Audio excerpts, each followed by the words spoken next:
안녕하세요. 기도학교 오신 여러분을 진심으로 환영합니다.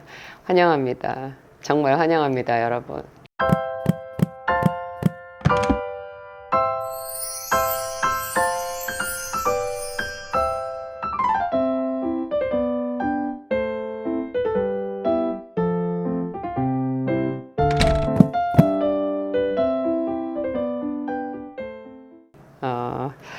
여러분들과 함께 이 기도학교의 은혜를 나누면서 제가 그렇지 않았더라면 내가 이렇게까지 은혜를 누릴 수 있었을까, 그런 생각이 들 때가 많아요. 그러니까는 우물도 계속 퍼내야 새 물이 나온다고 하잖아요. 제가 여러분들에게 기도학교를 통해서 제가 말씀을 나누고 그렇죠. 제가 실제 기도 생활에서 적용하던 것들을 여러분들한테 풀어내면서 더 제가 제일 하나님께 큰 은혜를 받는 것 같아요. 오늘 제가 여러분들한테 준비한 이야기요.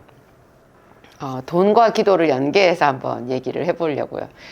제가 좀 특이하잖아요. 목회자 사모인데 또 저희 교회 풀타임 사역자거든요. 저희가 교회를 개척했고 단지 남편이 신학을 하고 그냥 가정에서 예배를 드리는 게 아니라 저희들은 정말 그 교회를 개척해서 밑바닥에서부터 올라왔잖아요. 그 과정에서 제가 한 번도 일을 쉬어본 적이 없고 저는 풀타임으로 사역을 하는 사역자가 되고 싶었지만 또 생계가 있잖아요. 그리고 교회 유지에도 제 헌금이 필수적이었어요.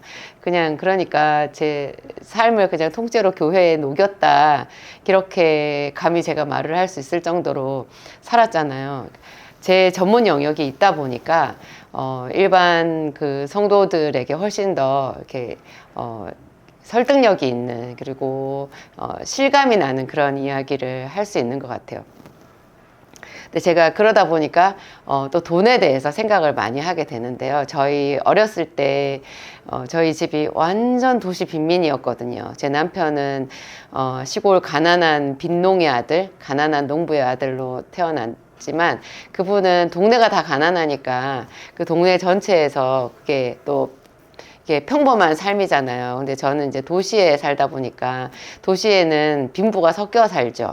그리고 또 저는 정말 전학을 많이 다녔고, 전학을 초등학교 때만 6번을 다녔는데 이제 실제 이사를 다닌 거를 치면 제 생각에 한 18번은 다닌 것 같거든요. 15번 이상을 제가 세보지를 못하겠어요.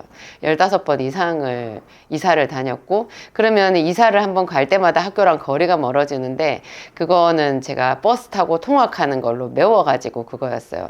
제가 며칠 전에 부산에를 다녀왔는데, 부산에 제가 부산역에 KTX를 내려서 그 송도의 어떤 곳에 숙소를 정했거든요. 근데 제가 부산에 살았어도 송도가 어디쯤에 있는지 저는 몰랐어요. 예전에 제가 살았을 때는 저는 부산시 남구, 남천동, 광안동 이쪽에서 살았었거든요. 거기 보니까 바로 근처에 남포동이 있고 자갈치 시장이 있고 또 조금 가니까 영도가 있더라고요. 영도에 가면 태종대가 있잖아요.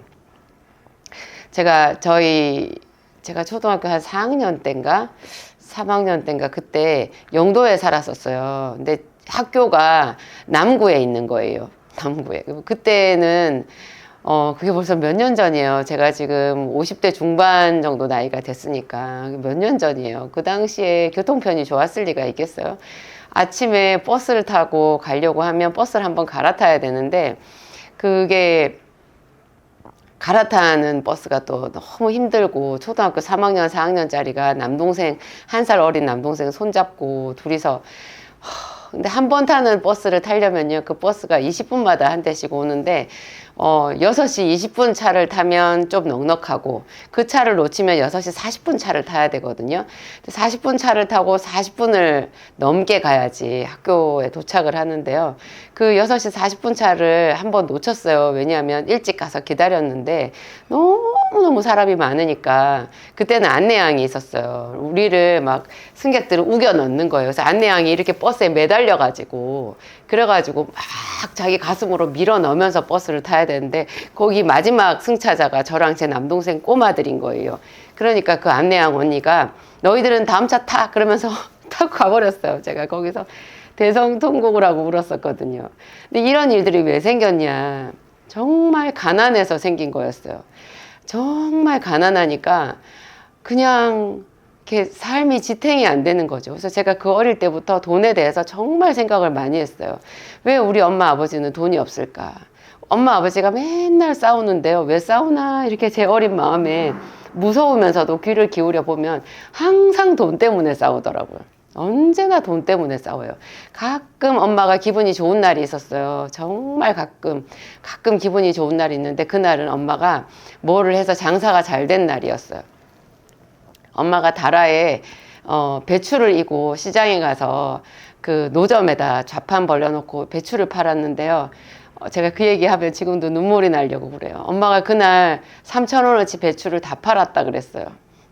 제가 초등학교 2학년 때 3,000원 배추를 다 팔던 날 엄마가 그렇게 행복해가지고요. 저도 옆에서 같이 행복했는데 근데 초등학교 2학년인 제 생각에도 3,000원이 결코 큰 돈이 아니었어요.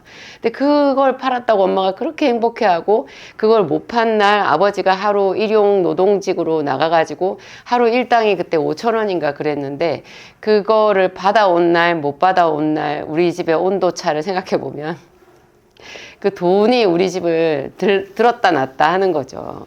돈 때문에 우리 집이 가루가 되는 것 같기도 했고. 그래서 제가 돈을 벌기가 그렇게 어려운가? 그런데 돈은 벌어야 되는 거구나. 그런 생각을 하면서 큰 것 같아요. 근데 제가 이제 예수를 믿으면서 예수님께 제 삶을 다 드렸거든요. 제가 20살 대학교 1학년 때 여름방학 때 예수님을 만났어요. 너무너무 좋아가지고 그 예수님이 그냥 느껴지더라고요. 예수님이 어딨냐, 뭐 무슨 말씀 하시냐 이런 말이 필요가 없었어요. 그냥 성경 공부를 하는 대학생들 성경 공부하는 그 그룹 팀 안에서 그냥 지금 생각해보면 성령이 저한테 임한 거예요. 그래가지고 제가 계속 눈물이 났어요. 주체할 수 없이 눈물이 나면서 아, 하나님, 예수님이 살아계시구나. 그분의 십자가가 나를 위한 십자가구나. 나는 죄인이구나. 내가 증명할 수 없는 은혜를 입었구나. 하나님께서 나를 구원해 주셨구나. 그게 생각이 들어서 제가 계속 울고 너무너무 행복했었거든요. 그리고 제가 그해 가을에 예수님이 하나님이신 거를 알았어요. 예수님이 하나님이신 것, 그리고 내가 구원을 받은 것, 뭐 이런 것들이 여름부터 가을까지 이렇게 1년에서 쫙 깨달음이 오면서 제가 그냥 자연스럽게 됐어요. 내가 내 삶을 하나님께 드린다고. 대학교 1학년 가난한 고학생이고 제가 중앙대학 때 들어가서 잘 적응을 못하고 앞으로 내가 어떻게 살아가야 되는 건지 그때 제가 생각했을 때 약대는 아무 소망이 없었거든요. 그때 제가 봤을 때 그 중앙대학 때는 그 20살 제 어린 눈에 그랬어요. 거기는 내가 실패해가지고 어쩔 수 없이 떠밀려서 간 곳이고 약사에서 뭐 하나, 동네에서 조그만 약국 하나, 그냥 그거는 아니었어요. 제 꿈이 아니었어요. 그런데 그런 제 삶이라고 하더라도 하나님께 드리고 싶었어요. 하나님, 제 삶을 받아주신다면 제가 다 드리고 싶어요. 어떤 하나님께서 받아주실 만한 가치가 있는지 모르겠지만 하나님 일단 다 드리고 싶어요. 저는 하나님께 너무나 큰 은혜를 입었어요. 그랬거든요. 그게 무슨 뜻이에요? 제가 어렸을 때부터 가지고 있었던 돈을 많이 벌겠다라는 생각조차도 하나님께 내려놓은 거예요. 내려놓았어요. 그랬는데 그 하나님께 제 삶을 드리겠다라는 그 말은 제가 지금 거의 35년 이상을 반복해서 하나님께 매일매일 올려드리는 것 같아요. 그건 한 번에 끝나는 약속이 아니고 제가 매일매일 내 삶을 하나님께 드린다고 그렇게 고백하면서 살고 있거든요. 아, 삶을 드리는 것은 매일 드려야 되는 거구나. 내가 하나님을 사랑한다는 고백은 매일 해야 되는 거구나. 그렇게 살고 있는데 남편이랑 또 신학생인 남편을 극적으로 만났잖아요. 그리고 제가 너무나 존경하고 사랑하는 우리 박찬선 목사님, 제 남편 목사님 신학생 때 이제 저를 만나고 난 뒤에 그분이 신학을 시작하셨어요. 신학을 해야 된다는 하나님의 강력한 콜이 있었을 때 이분이 하나님께 요구했대요. 그러면 나랑 같이 기도할 짝을 보내달라고 그랬는데 하나님이 같은 청년부 안에 저를 하나님이 보여주셨대요. 그래가지고 그 무렵에 저도 이제 하나님께 사모로 부르심을 받았고, 아, 저 사람이구나 하는 생각이 들었고, 하여튼 각자 삶에 하나님이 역사해 주셔가지고 우리 둘이 만났는데, 대학교 제가 졸업하자마자 결혼해가지고 이제 목회자의 길이 시작된 거잖아요. 정식으로 우리 교회를 개척한 거는 그로부터 또 몇 년이 제법 한 8년 정도가 지난 뒤기는 했는데, 결혼하고 한 8년이 지났어도요, 우리 삶이 하나도 나아지지 않았었어요. 그 중간에 IMF가 있었고, 하여튼 그 밑바닥에서 시작을 한다는 것, 내가 분명히 하나님께 기도해서 영적으로는 부자 같은데, 이게 정말 재산이 하나도 없잖아요. 둘 다 가난한 농부의 아들이고 도시 빈농의 딸이고 이제 약사 면허증 하나 따가지고 약국하려고 그래도 이제 그때쯤에는 큰 대형통 약국들이 그 가격을 다 후려치기를 해가지고 동네 조그만 약국하는 저는 설 데가 없었어요. 그래서 항상 손님들한테 핀잔 듣고, 제가 아무리 약에 대해서 연구를 하고 손님들의 건강에 대해서 연구를 하고 그래서 알찬 정보를 가지고 그분들에게 좋은 약을 말씀드리고 이렇게 하려고 해도 제 말이 들어갈 틈이 너무나 적었어요. 손님들은 그냥 바카스 한 병의 가격, 쌍화탕 한 병의 가격으로 저를 그냥 판단하시더라고요. 그래가지고 저는 바가지 씌우는 약사가 돼버렸고, 그러니까 그대로 이제 우리 경제적인 환경이 이제 월세도 제대로 못 내는 빈궁한 환경이 되는 거잖아요. 제가 그래서 성경 안에서 돈에 대한 그 축복에 대한 그런 거를 많이 찾아봤던 것 같아요. 내가 부자가 되기 위해서가 아니라 목회를 제대로 하고 가정을 제대로 세우고 살아남기 위해 가지고 그 하나님의 축복에 대해서 제가 고민을 많이 했던 것 같아요. 근데 여러분, 제가 서론이 이만큼 길었는데 재밌는 얘기를 제가 하나 해볼게요. 여러분, 돈에 이름이 있다는 거 아세요? 돈은 그냥 10원짜리, 100원짜리, 5만원짜리, 또 혹은 액수로 100만 원, 500만 원, 1000만 원, 억, 10억, 조, 이런 것만 있는 게 아니라, 그건 액수잖아요. 액수만 있는 게 아니라 액수에 상관없이 그 돈에 또 우리가 붙이는 이름이 있어요. 사람들이 돈에 이름을 붙여요. 근데 그 돈에 이름을 붙이는 거를 잘 해야 잘 살 수 있더라고요. 제가 한번 예를 들어 볼까요, 여러분? 푼돈. 있죠? 반대로 뭐 있어요? 목돈. 목돈이 있고 푼돈이 있어요. 근데 푼돈이 얼마가 푼돈이에요? 사람들은 때로는 있잖아요. 자기가 받는 월급을 푼돈이라고 생각하는 사람들도 있어요. 그러니까 이름은 자기가 정하는 거예요. 200만 원 월급을 받는데 그거를 푼돈이라고 생각을 하면요, 늘 쓰기에도 부족하고 저축은 하나도 못해요. 그런데 100만 원 월급을 받아도 이것이 나한테 큰 돈이다, 이게 목돈이다라는 생각을 가지면 그거를 쪼개가지고 규모 있게 생활을 하면서 얼마라도 저축을 할 수 있거든요. 미래를 위한 투자에 그 돈을 쓸 수가 있어요. 그리고 또 뭐가 있어요? 주머니돈, 쌈짓돈. 주머니돈, 쌈짓돈. 이거는 아내가 가진 돈, 남편이 가진 돈, 그런 의미인데, 주머니 돈이 쌈짓돈이다, 그 돈이 그 돈이다, 이제 그런 뜻이잖아요. 어쨌든 하여튼 이것도 이름이죠. 그리고 또 어떤 게 있어요? 용돈, 그리고 공돈. 공돈이라는 생각이 들면 그 공짜로 들어온 돈이잖아요. 공돈이라는 이름이 붙는 동시에 그 돈은 없어지는 돈이에요. 그리고 또 요새 돈은 아닌데 돈인 게 있어요. 포인트. 여러분, 포인트를 쌓아가지고 돈처럼 현금처럼 쓰잖아요. 그런 포인트를 저축할 수 있나요? 포인트를 더 알차게 쓸 수 있나요? 보통 포인트나 어떤 공돈이나 이런 게 이름이 붙는 순간 그것은 그냥 무조건 써버리는 돈이 돼요. 이 돈에 대한 이 관념이 굉장히 중요하더라고요. 또 사람들이 그냥 돈 전체에 대해서 자기가 가지고 있는 가치관이 있는데요.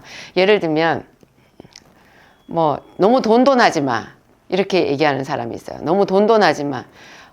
돈으로 뭐 다 되는 줄 알아? 이렇게 얘기하는데요. 이거 굉장히 돈에 대한 멸시가 들어있는 말이거든요. 이것도 안 좋은 말이에요. 너무 돈 하지 마. 뭐 돈으로 다 되는 줄 알아. 그렇게 얘기를 하는데요. 조금 그 사람의 심리를 자세히 들여다봤을 때, 아, 이거는 돈이 없으면서도 돈에 대해서, 자기가 너무 작아지는 게 싫어서 돈을 괄세하는 그런 그 마음의 뉘앙스가 들어있구나. 이런 성찰이 들어요. 자세히 생각을 해보면. 그러면 그 반대는 뭐예요? 이걸 좀 고쳐서 얘기를 하면, 돈으로 안 되는 거는 다른 걸로도 어렵다. 이런 말이 돼요. 그러면 거꾸로 하면 무슨 말이에요? 돈이 상당히 능력이 있다라는 거예요. 전도서에 그런 말씀이 있어요. 돈으로 정말 많은 것을 할 수 있다. 그러나 지혜는 생명을 살릴 수 있다. 지혜가 더 나은 것이 있는데 그것은 생명을 살릴 수 있다. 그래서 성경에 말하잖아요. 돈보다 음이나 금보다 지혜를 구하라. 그 말은 은이나 금, 돈이 하찮다는 거예요? 지혜가 귀하다는 거예요? 돈이 하찮다는 얘기는 절대 아니에요. 그런데 사람들은 자꾸 이렇게 얘기해가지고요. 돈이나 금이나 은이 하찮다라는 뜻으로 그 말을 생각을 하시더라고요. 전혀 아니에요. 그것은 돈이나 은이나 금이 귀한데 그것보다 지혜는 더 귀하다라는 뜻인 거예요. 돈이나 은이나 금이 하찮다라는 게 아니에요. 그러니까 돈이나 금이나 은 이것도 분명히 귀한 것이고 이것을 벌기 위해서 우리가 에너지를 투입하는 게 정말 열심히 자기가 열정을 다해서 돈을 벌려고 하는 것이 맞다라는 거죠. 그래서 성경에 보면 하나님은 금변한 남자가 재물을 얻는다. 이런 얘기가 있어요. 망령되이 얻은 소득은 줄어가고 손으로 수고한 재물은 늘어간다. 그런 얘기도 있거든요. 그래서 게으른 자는 가난하대요. 부지런한 것이 그 사람의 부요 능력이라는 그런 말도 있거든요. 부지런함이 그의 부다. 사람의 부요는 그의 부지런함이니라. 이런 말이 있어요. 하여튼 하나님은 손으로 수고한 것에 은혜를 주신다는 얘기가 있거든요. 여호와의 은혜를 경외하는 자, 여호와의 말씀에 거하면서 경외하는 자가 받는 복이 있는데요. 그 복은 그의 손이 수고한 대로 먹는 복이에요. 수고가 없이 얻지는 않는 거예요. 근데 수고한 대로 먹는다고 하면 하나님께서 수고한 대로 그 사람한테 쳐주시면요. 그 사람은 거부가 돼요. 대표적인 사람이 야곱이죠. 야곱은 땅 투기하지 않았어요. 기회를 봐서 한 번에 일확천금하지 않았어요. 어떤 도시개발 계획을 타서 줄을 잘 서가지고 돈을 벌지 않았어요. 그는 서슬이 시퍼런 외삼촌 라반의 밑에서 죽자고 일을 해서 돈을 번 사람이었어요. 하나님이 그에게 그의 손으로 한 수고에 역사해 주셔가지고 하얀 양이 네 품삯이 되리라 하면은 얼룩진 것, 아롱진 것, 뭐 검은 것 그런 양들 사이에 새끼가 태어나는데 하얀 양이 태어나는 기적이 일어나는 거예요. 만약에 검은 것이 내 것이 되리라 하면 하얀 양들끼리 교배를 했는데도 계속 검은 새끼를 낳는 거예요. 그건 말도 안 되는 그런 유전자 조합 같은 그런 이야기가 창세기에 나와 있거든요. 하나님께서 야곱의 수고에 응답해 주셔서 수고한 대로 먹게 해주셨는데 야곱이 엄청나게 거부가 된 거예요. 이런 비밀이 하나님 안에서 있다라는 것. 이 온 세상 사람들은 잔머리 써가지고 살짝 사람들 속여서 부자가 될 수 있다 이런 풍조가 많이 있는데요. 그리고 또 부자가 된 사람들에 대해서 약간 색안경도 있어요. 저도 그런 게 있었어요. 부자들은 나쁜 사람들일 것이다. 그 사람들은 욕심쟁이일 것이다.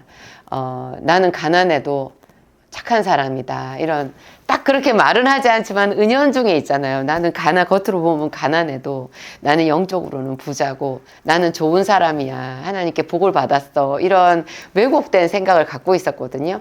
여러분, 가난한 것을 자기가 인정해야 부자가 될 기회가 와요. 하나님께서 주시는 부요를 잡을 기회가 오는 거예요. 그래서 이 돈에 대한 건전한 생각, 돈에 대해서도 하나님을 인정하는 것, 너는 범사에 그를 인정하라. 그리하면 내 길을 지도하시리라. 이 세상에 거대한 부나 작은 부나 돈을 움직이시는 것도 하나님이시라는 것을 내가 인정할 때 그것도 믿음이거든요. 제가 돈 이야기만 하고 끝낼 건 아니고 이 돈만큼 소중한 것이 시간이거든요. 그래서 부자가 되려고 하는 사람들은 돈 관리, 시간 관리 이게 정말 중요한 거예요. 가난한 사람들은 이 두 가지를 못해요. 시간, 귀한 줄을 모르고요. 그래서 기도하러 가는 길에 어떤 교회 집사님을 만나서 둘이서 벤치에 앉아가지고 계속 얘기만 하다가 안 해도 되는 그런 얘기만 하다가 집에 돌아가더라고요. 그거 뭐예요? 그 사람은 기도도 못하고 시간은 그냥 헛된 잡담하는데 다 써버린 거예요. 그런 사람은 하나님의 기적을 체험할 수 없어요. 돈 관리, 시간 관리가 중요한데 이게 관리라는 말이 왜 나오냐면 작은 거를 소중히 여겨야 되기 때문에 그래요. 아까 제가 푼돈이라는 이름을 붙여가지고 목돈도 막 써버리는 사람이 있다 그랬잖아요. 그런 사람은 절대 부자가 될 수 없죠. 하나님께 칭찬받을 수 없어요. 여러분, 시간도요, 작은 시간을 잘 관리를 해야 하루라는 큰 시간도 관리를 할 수 있어요. 사람들이 시간에 대한 소중함을 모르면 하루 그냥 아무것도 안 하고 그냥 쉬지도 않으면서 다음날 일의 효율을 올리지도 못할 거면서 하루라는 그 귀중한 시간을 그냥 날려버리는 거 너무 쉽게 생각하거든요. 목사님들조차도 뭐 어디에 무슨 볼일 보러 가셔야 되는데 그게 간 김에 안 가도 되는 멀리 떨어져 있는 맛집을 들르고 또 안 가도 되는 어디를 또 들렀다가 와가지고 한 오전 시간이면 다 볼 수 있는 볼일을 저녁 때까지 시간을 다 허비해 버리시는 분들이 있어요. 여러분, 시간은 하나님께서 주신 금이거든요. 시간 활용을 정말 잘해야 돼요. 다니엘은 바벨론에 그리고 나중에 메데 바사의 총리로 있으면서 얼마나 바빴겠어요.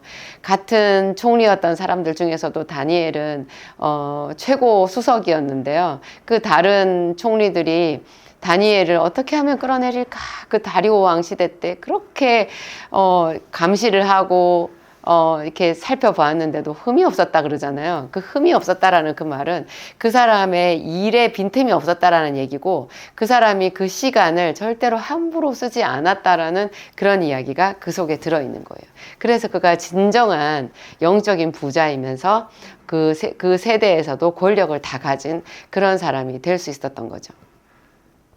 하여튼 이 시간 관리, 돈 관리는 정말 중요한데요. 그렇습니다. 여러분, 그 작은 시간을 잘 관리를 하는 사람들이 그 작은 시간으로, 돈도 벌고요. 기도도 벌 수 있어요. 여러분, 기도도 버는 거거든요. 기도도. 저는 제가 하루 종일 약국에서 일을 했는데 하나도 돈을 못 벌고 집에 돌아간 날, 우리 어린 두 딸이 그때 한 5살, 3살 이랬을 때예요. 이 딸들이에요. 그 밤 10시 반, 11시 될 때까지 안 자고 기다렸다가 엄마가 현관에 들어오면 그 손바닥만한 그 좁은 현관에 애들이 그냥 깡총깡총 뛰었어요. 엄마 왔다고. 그러면서 좋아하고 저한테 안겼는데 제가 그 아이들한테 부끄럽지 않은 엄마가 되기 위해서 내가 이 어린 것들 떼놓고 하루 종일 나가서 무슨 이게 말도 안 되는 미친 짓인가. 죄송합니다. 제가 미친 짓이라는 생각을 다 했어요. 돈도 하나도 못 벌고 그 애들 필요한 거 하나 사주지도 못하고 우리 큰딸 그때 충치가 심해져가지고 치과를 가야 되는데 제가 치과 갈 돈이 없어서 하루 이틀 미루다가 애가 여기가 이만큼 부었었잖아요. 제가 그런 아픈 역사가 있습니다.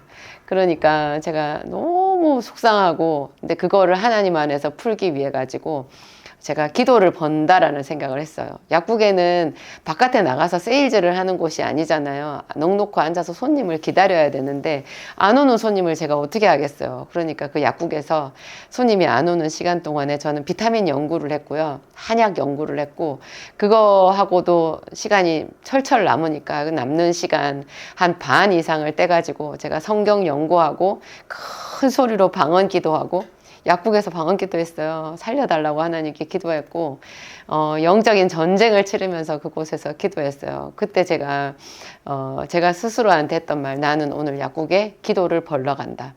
내가 이 어린 것들 떼놓고 뭐 하러 가나 생각이 들 때 나는 기도를 벌러 간다. 근데 하나님께서 그것을 꿈으로 저한테 보여주셨거든요. 제 기도의 값을. 제가 꿈에 이렇게 물가를 걸어가고 있는데요. 그 잔잔하고 깨끗한 물가를 걸어가는데 그 모래가 있는 거예요. 근데 그 모래 위에 동전이 떨어져 있더라고요. 동전이니까 큰 돈 아니잖아요. 푼돈이에요. 근데 100원짜리가 두세 개 떨어져 있고, 또 한 발을 떼면 500원짜리도 있고, 또 한 발을 떼면 또 100원짜리 한 두 개 있고, 그래서 제가 어머 웬 돈이지 하고 계속 주머니에 넣었어요. 이게 꿈일까? 근데 꿈이 아닌 거 정말 생시 같았어요. 그래서 제가 주머니 풀룩하게 그 돈을 넣었는데, 어디로 갔더니 거기서 제가 배를 타야 되는데요. 그 배삭시, 세상에 그 동전으로 배삭시 되는 거예요. 제가 그 꿈을 꿨는데 그 깨고 나서 기도하면서 하나님께 물었거든요. 그랬더니 하나님께서 그게 기도의 값이라고 하셨어요.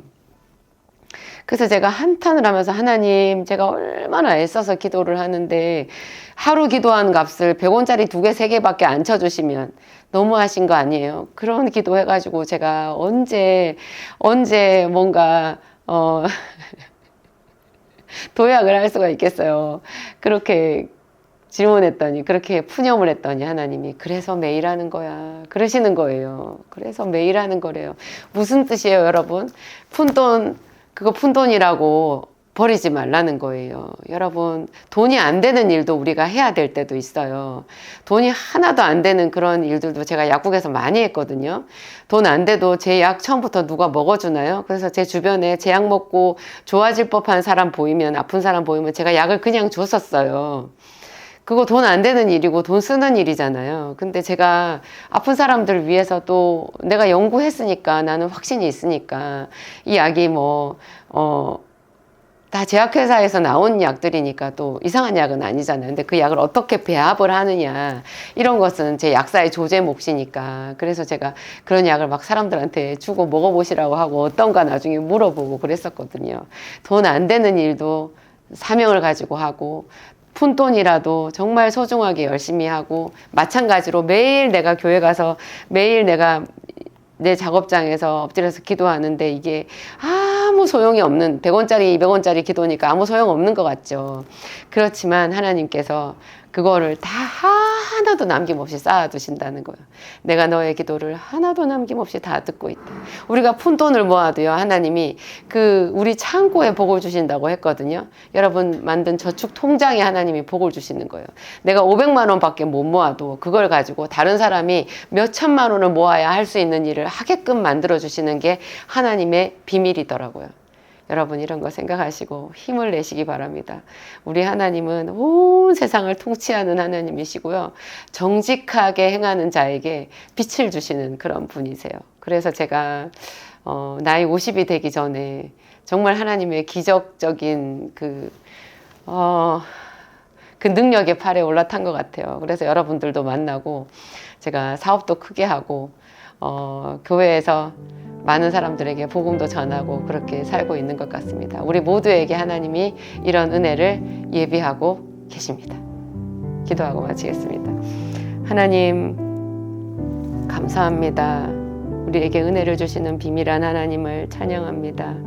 작은 것을 소중히 여기는 마음, 내 손의 수고를 주저하지 않는 마음, 그것을 멈추지 아니하고 계속해서 해나가는 그 마음에 하나님께서 지켜보셨다가 기적을 베푸신다고 하셨습니다.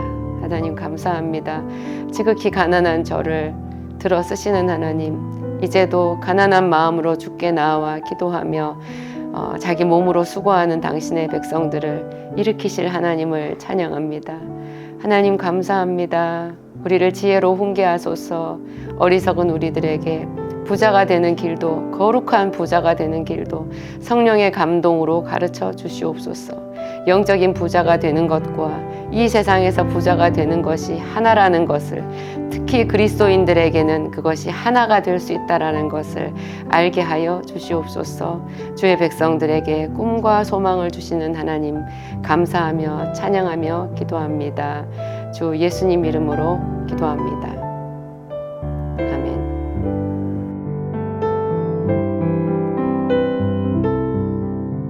안녕하세요. 기도학교에 오신 여러분, 기도학교 학생이시죠? 제가 며칠 전에도 한 분이 저희 교회에 오셨는데 일본에서 오셨다고 하셨어요. 유럽, 영국 이런 데서 오시는 분들도 있고 미국에서도 여러 주에서 오시더라고요. 그런 분들이 한국에 볼 일이 있으면 오셨다가 저희 순복음 안디옥 교회까지 찾아오시는 거예요. 그냥 외국이 아니라 우리나라에서도 뭐 포항이나 그런 데는 여기 경기도 안산이니까 얼마나 멀어요. 부산이나 뭐 이런 데서도 오시는 분들 뭐 헌데서 오셨어요 그랬는데 바다 건너서 비행기 타고 오시는 분들은 제가 뭐라고 해야 될지 모르겠어요. 근데 그 한 분이 며칠 전에 오셨던 분은 저한테 이렇게 말씀하셨어요. 정말 예수님을 사랑하시는 분이시더라고요. 예수님을 사랑하시는 게 느껴졌어요. 그 예수님을 사랑하시는 게 너무 좋아요. 그렇게 얘기를 하시는 거예요. 그러니까 제 속에 있는 예수님을 사랑하는 그 모습이 그분에게 비춰진 거죠. 그러면은 그분도 예수님을 사랑한다는 뜻이죠. 그 뜻이죠. 예수님의 공통 분모인 거잖아요, 우리가.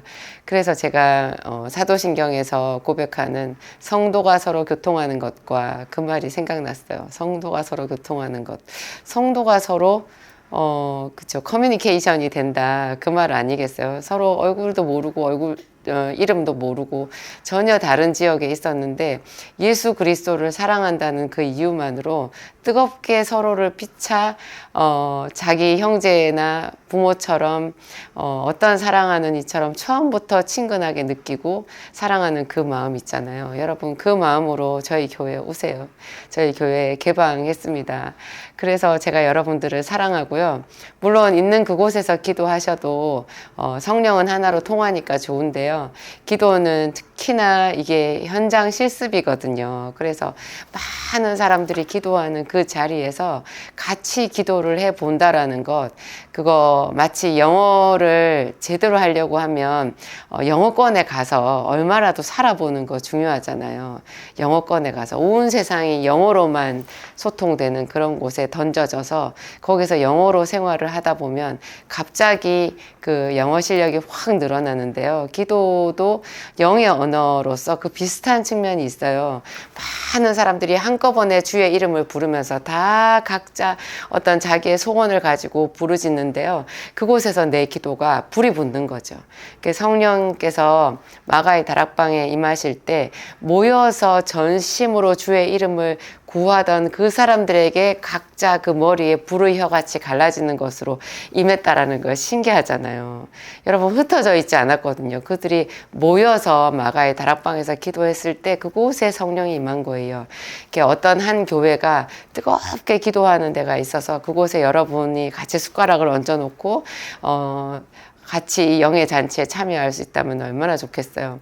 다른 교회도 있겠지만 또 저는 저희 교회에 그러한 기름 부으심이 있다고 생각하니까 여러분 저를 사랑하시는 마음을 가지신 분들 형편되는 대로 저희 교회에 오셔서 금요 성령 집회가 굉장히 좋아요. 금요일 저녁마다 8시에 시작하거든요. 그래서 목사님 설교 시간 빼고 꼬박 1시간이나 1시간 반 이상을 여러분 기도에 몰입할 수 있어요. 다 같이 기도하는 그 뜨거운 기도. 저희 남편 목사님이 이번에 이 기도 특강 이런 책도 내셨잖아요.